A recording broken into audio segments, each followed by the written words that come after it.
Adlaw nga Martes karon mga kaigsuunan, petsa 8 sa bulan sa Hunyo tuig 2021. Ang pagbasa kinutlo gikan sa Ebanghelyo sumala ni San Mateo kapitulo 5 bersikulo 13 ngadto sa 16. Si Jesus miingon ngadto sa iyang mga tinun-an, "Kamo ang asin sa katawhan. Kung ang asin kawad-an sa iyang kaparat, unsaon pa man pagpabalik sa kaparat niini.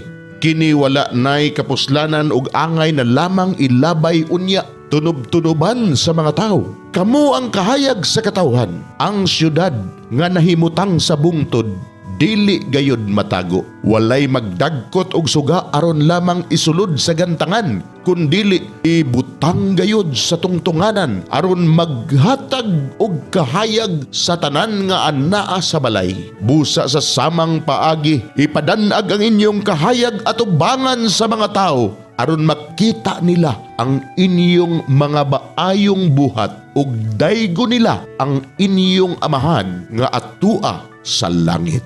Mga igsuon, ang Ebanghelyo sa Ginoo. Daygon ikaw, o Kristo.